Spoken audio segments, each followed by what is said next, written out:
Ethan Cruz never planned to be a husband, especially not to an alien queen.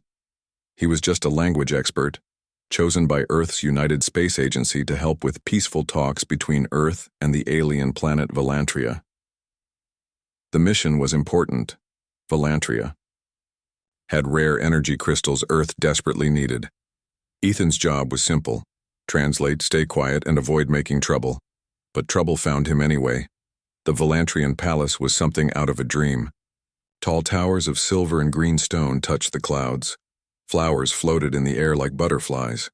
Everything smelled like fresh rain. Ethan walked through the shining halls, feeling nervous in his tight suit. He kept glancing at his translator device, hoping it wouldn't break again like it did on Mars last year.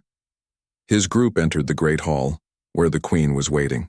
She sat on a high seat shaped like a blooming flower. Her skin was soft lavender, her hair long and glowing, like starlight. She wore a crown of living vines that moved slowly as if they were alive. Queen Seralia stood as the humans approached. "Welcome, friends of Earth," she said, her voice calm but powerful. "Let peace grow between our worlds." The diplomats bowed. Ethan stood at the back holding his tablet. He was about to record her speech when something strange happened. "Dilar." Queen's eyes met his. She stared for a long moment. Then, to everyone's shock, she raised her hand and said, "I choose him." Silence filled the room. Me?" Ethan stuttered. "Yes," the Queen said softly. "You." A tall Volantrian advisor leaned over to the lead human diplomat and whispered, "It is our custom. For the peace bond to be complete, the Queen must share a ceremonial union with one visitor." "Wait," Ethan said, confused. "Ceremonial what?" "It's only symbolic," the human official said quickly. "Don't worry, Ethan. Just a formality. Say yes, smile, and we'll sign the treaty." Ethan blinked. "You want me to marry an alien queen for politics?" "Temporarily," the advisor said. "Only for the celebration. After that, the bond fades, no real commitment." Everyone looked at him. The Queen's calm eyes didn't blink. She looked strong and sad at the same time. Ethan didn't know what to say. He wasn't a hero. He wasn't brave. He just liked books, coffee, and staying out of the spotlight.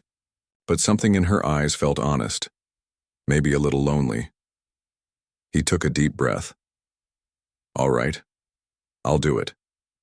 The Queen stepped forward.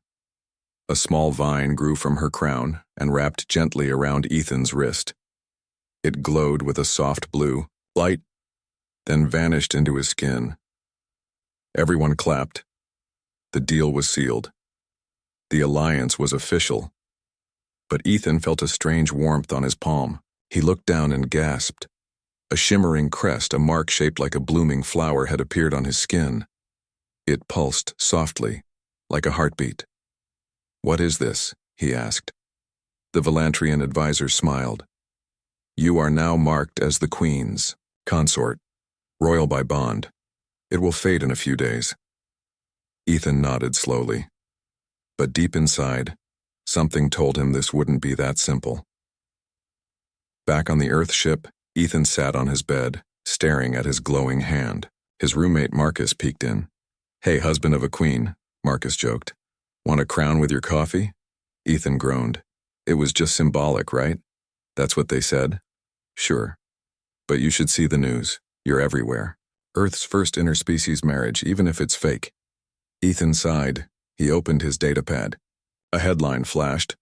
"Linguist bonds with Volantrian queen. Treaty secured through unity." "Great," he muttered. His communicator buzzed. "Mr. Cruz," said the Earth ambassador, "we have one small update. The Volantrian queen will be joining us on Earth for a goodwill tour. We expect you to be her escort." Ethan sat up. "Wait, what?" "She's coming with us, and since you're her temporary husband, you'll be hosting her. Don't worry, it's just for a few weeks." Before Ethan could protest, the call ended. He leaned back and looked at the ceiling. What have I gotten myself into?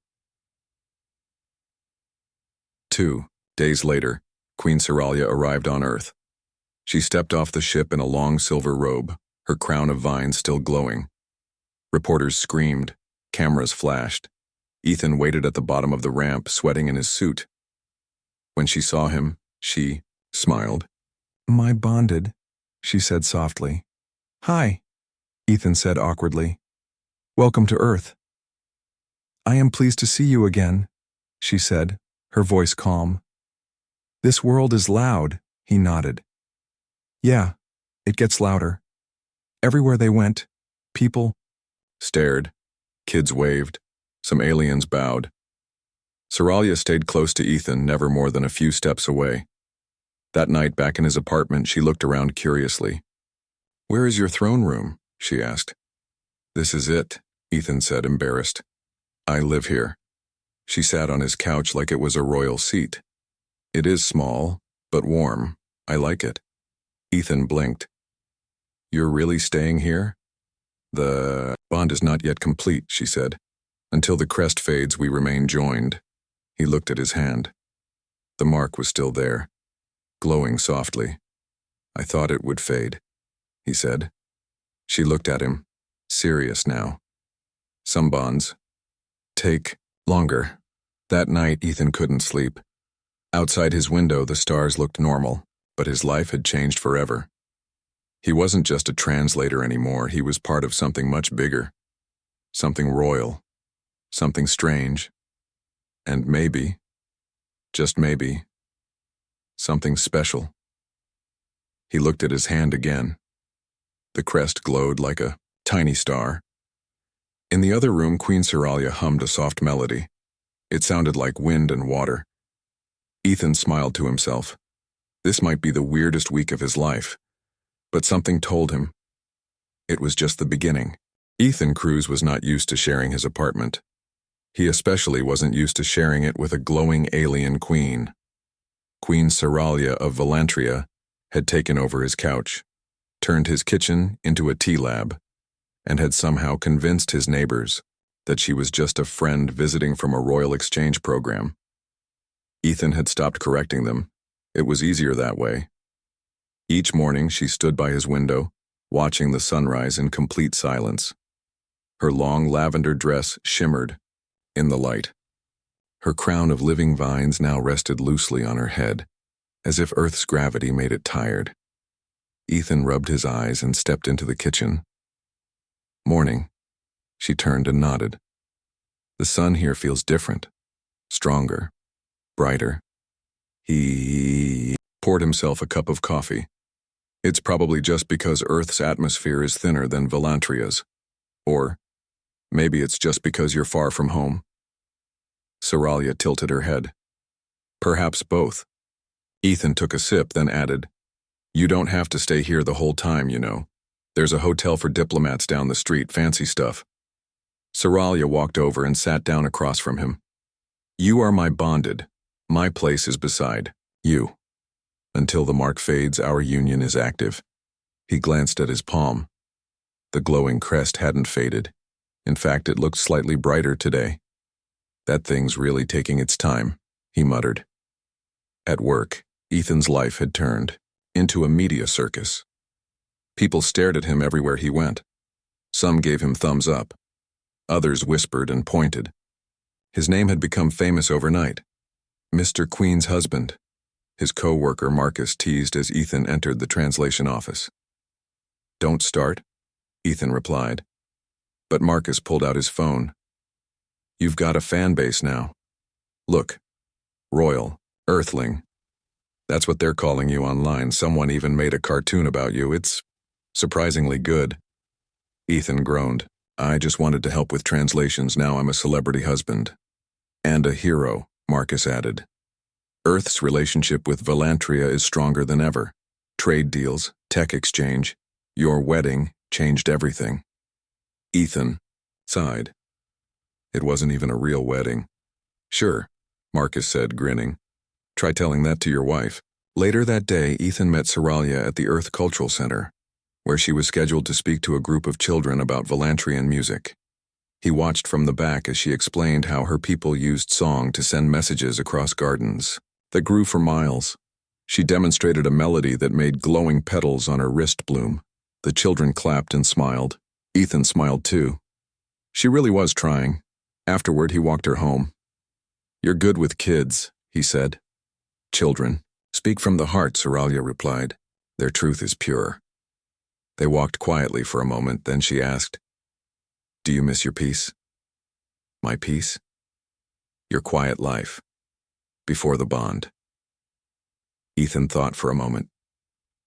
"Sometimes, but I guess peace isn't always about being alone." She looked up at him. "That is a very Volantrian thought." That evening, things changed. A message arrived from the Volantrian embassy. Saralia read it first, her expression unreadable. Then she handed the small datapad to Ethan. He read the message twice. "Lord Krex of the Dral Consortium formally challenges the legitimacy of your union with Queen Saralia under interstellar law. A trial of harmony has been requested." Ethan blinked. "What does that mean?" Saralia sat down slowly. "Lord Krex is a powerful noble from another alliance. He believes our bond was too sudden. He seeks to replace you with himself using the ancient trial system." Ethan frowned. "Replace me? Like, in the marriage?" She nodded once. "Yes. If he wins the trial, he becomes my consort, and Earth may lose its place in the treaty." "Why would he want to be your consort?" "Because the Queen's bond brings influence," she said simply, "and he seeks to grow his power." Ethan paced the room. "So, what happens in this trial of harmony?" "It is not a fight," she assured him. "It is a test of understanding, of emotion, of unity." "Oh, good," Ethan said, half laughing. "I'm bad at fighting, but I'm worse at public tests." She stood and walked toward him. "You do not have to win alone. I will prepare you." He looked at her. "Why me, Saralia? Why not someone stronger, smarter?" She met his eyes. "Because when you looked at me in the hall that day, you didn't see a crown. You saw a person. That is rare, even among my own people." He felt his heart beat a little faster. "All right," he said.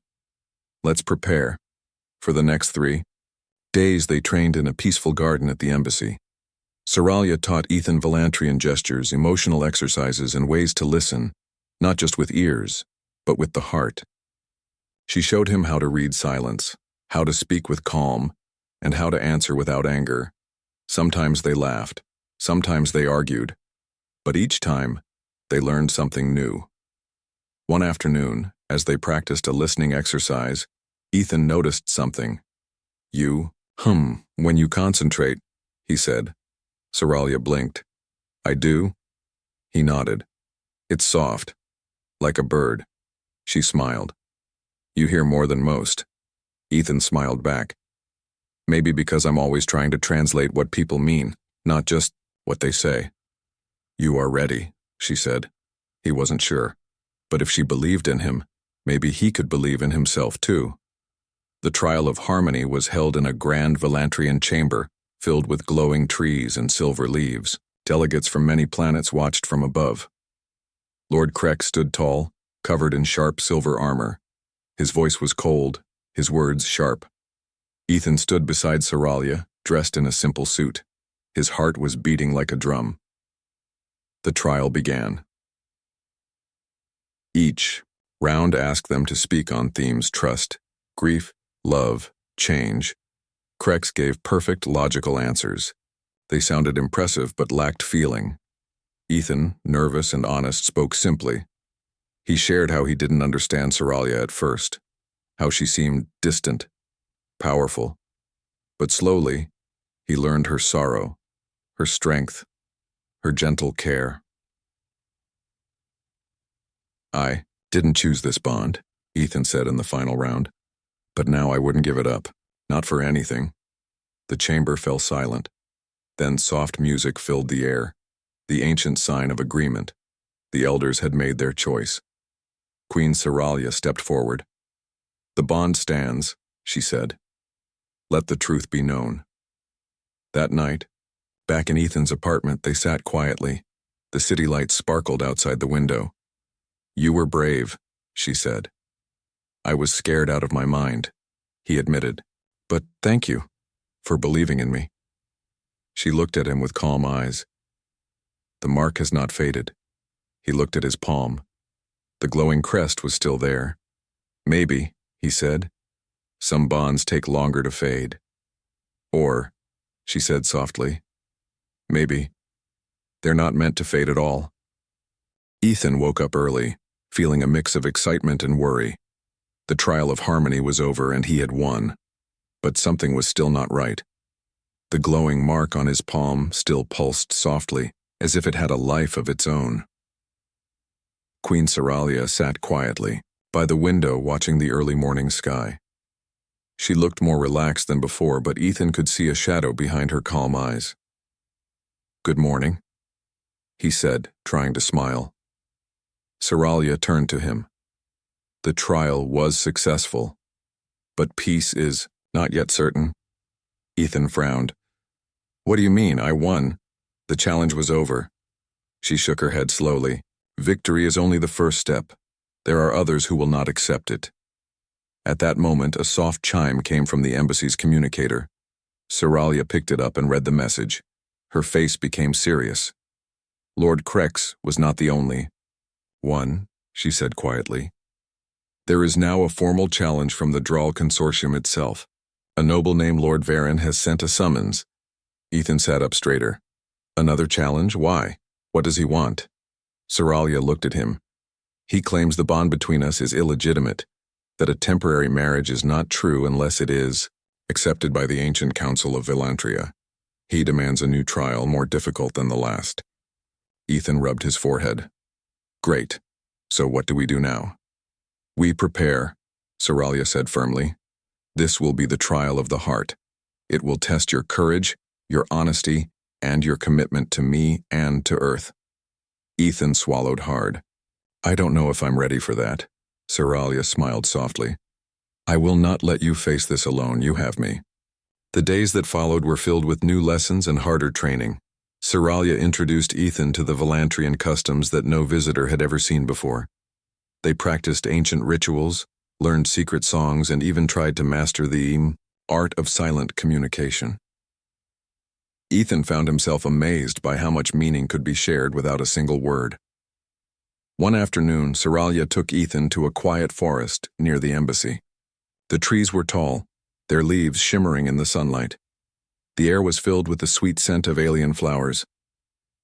"This place is called the Garden of Truth," she explained. "It is where Volantrians come to face their deepest fears and desires." Ethan looked around nervously. "Sounds intense." Seralia smiled.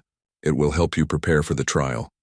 You must be honest with yourself before you can be honest with others." They sat together in the shade, the silence growing heavy. After a moment, Seralia asked, "Ethan, what do you fear most?" Thought for a long time. Finally, he said, "I fear failing you. I fear that I will not be enough for you or for your people." Seralia reached out and touched his hand gently. "That fear is human, but you have already shown great strength. It is not perfection that matters, but honesty and effort." Ethan nodded, feeling a little lighter. Meanwhile, news of Ethan and Seralia's bond spread throughout Earth and the nearby star systems. The media called them the royal couple of two worlds. Some people admired their courage, others were skeptical. But everyone agreed on one thing: this was history in the making. One evening, as Ethan walked through a crowded market, a young girl ran up to him. "Are you really the Queen's husband?" she asked, eyes wide with wonder. Ethan smiled. "I am." "Wow. My mom says Volantrians are like stars, beautiful but very serious." Ethan laughed. "She's not wrong, but Seralia has a kind heart." The girl smiled and ran back to her family. Ethan felt a warm glow inside. Maybe he was becoming part of something greater than himself. Back at the embassy, Seralia prepared Ethan for the upcoming trial. "The trial of the heart will test your feelings in ways no words can explain," she told him. "It will reveal your true intentions and your ability to stay united despite challenges." Ethan took a deep breath. "I'm ready to try." The day of the trial arrived quickly, The venue was a grand hall decorated with glowing crystals and floating lanterns. The ancient Valantrian council sat at the front watching silently. Ethan stood beside Seralia, feeling the weight of their eyes. He took her hand, and she squeezed his gently. The trial began. The first test was called the Mirror of Souls. Ethan stepped forward and looked into a shimmering pool of water. The surface rippled and his reflection changed. He saw himself in many ways: confident, scared, angry, hopeful. The council asked him questions about his past, his dreams, and his reasons for bonding with Seralia. Ethan answered honestly, speaking about his quiet life on Earth, his surprise at being chosen, and his growing respect and affection for the Queen. The water glowed softly, and the council nodded. The second test was the Dance of Trust. Ethan and Seralia moved together in silence, guided only by feeling and connection. The room filled with soft music that changed with their steps. At first, Ethan stumbled, unsure of the movements, but Seralia's calm presence helped him relax. They moved as one, trusting each other completely. The council watched carefully, impressed by Ethan's willingness to learn and adapt. The final test was the trial of choice. Ethan was presented with a vision, a future where he could walk away from the bond, return to his old life on Earth, and never see Seralia again. The council asked him, "What do you choose? Duty or freedom? Loyalty or self-interest?" Ethan closed his eyes, thinking about the quiet mornings, the laughter, the strange but beautiful friendship he had with the Queen. He opened his eyes and said firmly, "I choose loyalty. I choose to stay. Not because I have to, but because I want to." The chamber was silent. Then a soft light filled the room, and the council declared the trial complete. After the trial, Ethan and Seralia sat beneath the stars on the embassy rooftop. "You passed," Seralia said with a smile. "You have shown courage and heart." Ethan looked at the glowing crest on his palm. It still pulsed, steady and bright. "Does this mean the bond is permanent now?" he asked. Seralia nodded slowly. "The mark will not fade easily now. Our bond is strong." Ethan thought about his life, how it had changed from quiet and simple to strange and wonderful. "Will you stay with me?" he asked. Seralia smiled. "I will not leave you. Not now. Not ever." Ethan reached for her hand, feeling warmth and hope. Together they looked out over the city lights, two worlds joined by a bond no one expected, but a bond neither would break. Ethan sat on the edge of his bed staring at his glowing palm. The mark from Queen Seralia still shone softly, a reminder of their strong bond. Despite everything he had learned and the challenges they had faced together, part of him still wondered what life would be like without the crown, or the Queen.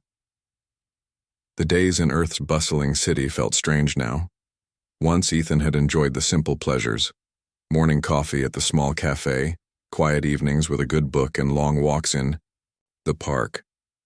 But now, wherever he went, people looked at him differently, sometimes with awe, sometimes with suspicion. His phone buzzed. It was a message from the Earth ambassador. "The council has approved an option for annulment of the bond. This would restore your life to normal and maintain diplomatic peace. Please advise." Ethan frowned.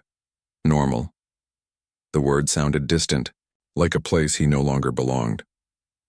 Later that afternoon, Ethan found himself sitting with Seralia in the embassy garden. The soft scent of alien flowers mixed with the fresh earth breeze. "I received news," he said quietly. "They want to end the bond. Officially. An annulment." Seralia's eyes held a hint of sadness, but her voice was steady. "It is the expected offer. A way to protect both worlds and their interests." "But what about us?" Ethan asked. "What about what we've built?" She reached out, touching his hand gently. "The bond is more than a political act now. It is real." Ethan looked away, unsure. "I want to be honest with you. Sometimes I dream of my old life. The quiet one. The life without cameras, without crowns, without expectations. Seralia smiled softly. I understand. I too once dreamed of a quiet life before the responsibilities of a queen. But our duties call us to greater things. He nodded slowly. I want to try, to be with you. But it's hard to let go of everything I knew. She squeezed his hand. Then do not let go. We will face the future together. The next weeks were filled with public appearances, meetings, and diplomatic dinners. Seralia was by Ethan's side constantly, sometimes to his amusement, sometimes to his exhaustion.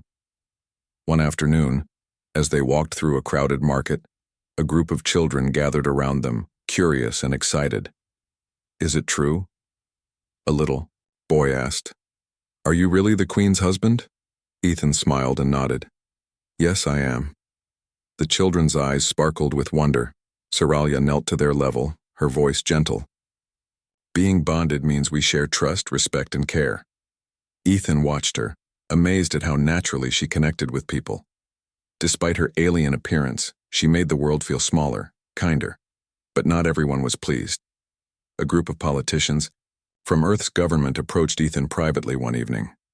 They expressed concerns about the long-term implications of the bond.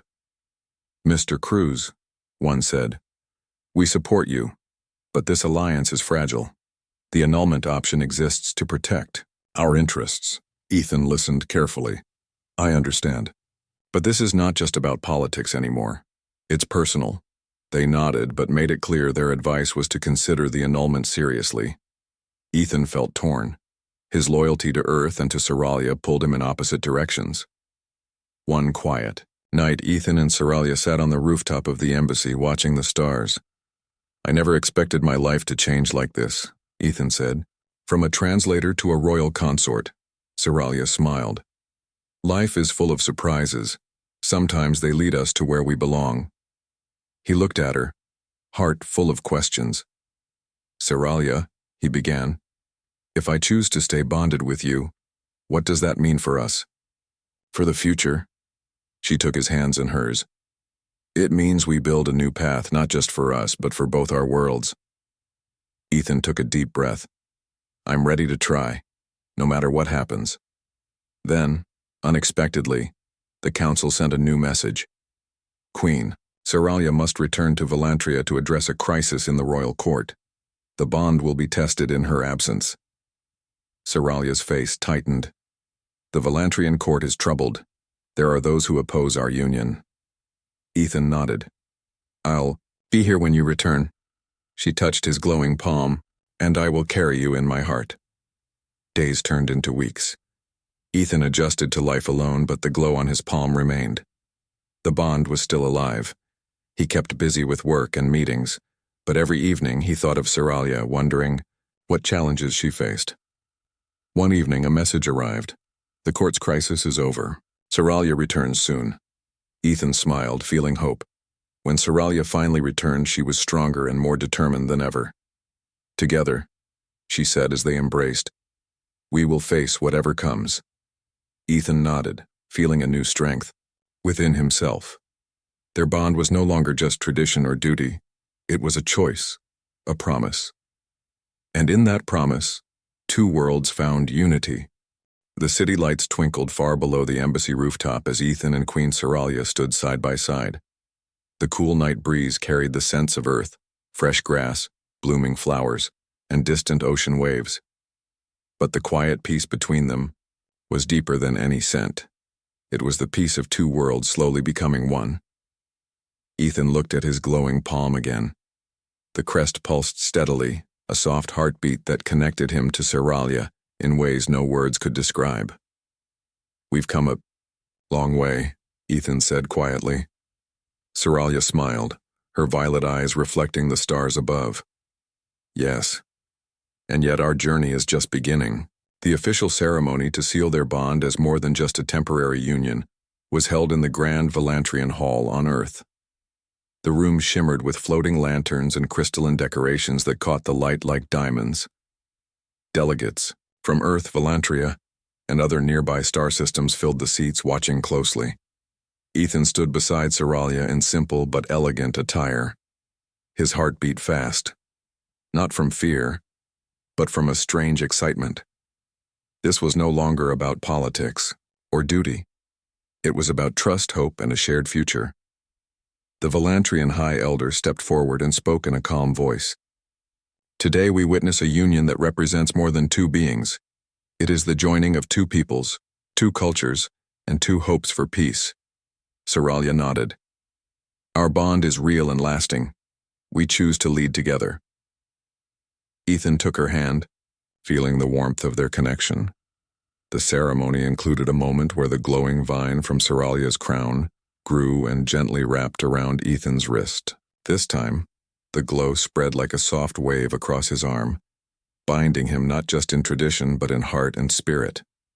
The crowd watched in awe as the light shimmered between them. Some whispered in wonder, others smiled with relief. The symbol was no longer temporary, it was forever. After the ceremony, a celebration filled the hall. Music from Volantria mixed with Earth's melodies. People danced, laughed, and shared stories. Ethan found himself in the middle of it all, amazed at how much he had changed. Soralia leaned close. Do you remember when you first came to Volantria? Ethan laughed softly. I was terrified I would mess everything up. She smiled. You did not. You grew. And you were more than I ever expected. Their eyes met. In that moment, words were not needed. In the weeks that followed, Ethan and Soralia worked as ambassadors of peace. Together they traveled between Earth and Volantria, helping their peoples understand each other better. Ethan discovered how much he loved learning new customs, tasting alien foods, and even speaking Volantrian, a language that felt like music, in his mouth. Soralia found joy in Earth's simple pleasures, walking through parks, watching sunsets, and enjoying quiet moments with Ethan. One day, during a joint press conference, a young reporter asked Ethan, "What is the most important thing you've learned from this bond?" Ethan smiled thoughtfully. That strength is not just power or skill, it's kindness, honesty, and trust. We may come from different worlds, but those things are the same everywhere. Soralia nodded beside him. And that love, whether between two people or two planets, can change the universe. Not everything was easy. They faced challenges from those who doubted their union, from political rivals to old traditions. But each time Ethan and Soralia faced them together, growing stronger. Their bond became a symbol, not only of unity between Earth and Volantria, but of hope for all who dreamt of peace. One quiet evening, Ethan and Soralia sat on a balcony overlooking the city. "Do you ever miss your old life?" she asked softly. Ethan thought for a moment. "Sometimes. But this life, this bond, has given me something I never had before. A purpose beyond myself." Soralia smiled. "Then we are lucky to find each other and to build a future." He took her hand. "No matter what comes next, I will stand with you." As they looked at the stars, Ethan realized how far he had come, from a quiet translator to a king in a New World story. And though the path had been uncertain, one thing was clear. Together, they could face anything. Because sometimes the greatest strength comes not from one person alone, but from the bond between two hearts and two worlds.